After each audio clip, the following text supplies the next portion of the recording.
नमस्कार, आप देख रहे हैं बिहार तक और आपके साथ मैं हूं ऋचा शर्मा। बिहार में 4 सीटों पर उपचुनाव होना है।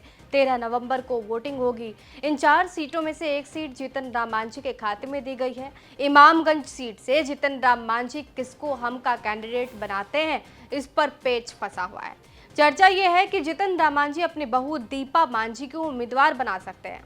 अब इस पर आरजेडी ने चुटकी ली है। औरंगाबाद के सांसद अभय कुशवाहा ने कहा कि ये परिवारवाद नहीं है। जीतन राम मांझी की बहू दूसरे घर की बेटी हैं, उनके माता पिता दूसरे हैं, इसलिए परिवारवाद तो ये नहीं है।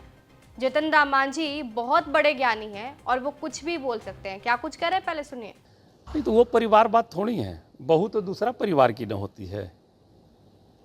मांझी जी के अथी में परिवारवाद वो नहीं है। वो परिवार तो उनकी बहू को लड़ा रहे हैं, तो वो डिफिनेशन देंगे कि बहू हमारी परिवार है। बहू के बाबूजी दूसरे हैं, बहू के माता दूसरे हैं, बहू रहने वाली वहाँ की है, थोड़ी कहेंगे कि परिवारवाद है। आपको बता दें कि केंद्रीय मंत्री जीतन राम मांझी अक्सर लालू यादव पर परिवारवाद का आरोप लगाते रहते हैं। अब ऐसे में मौका मिलते ही आरजेडी ने भी इस मुद्दे को लपक लिया है। दीपा मांझी राजनीतिक रूप से सक्रिय रही हैं। पंचायत चुनाव का अच्छा खासा अनुभव भी उनके पास है।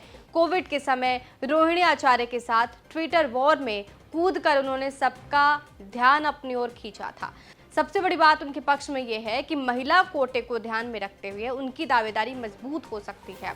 बीजेपी और हम की सहमति दीपा मांझी को लेकर बन सकती है। बहरहाल अब दीपा मांझी को लेकर आरजेडी चुटकी लेते हुए नजर आ रही है और जीतन राम मांझी पर परिवारवाद के आरोप अभी से ही लगने शुरू हो गए हैं।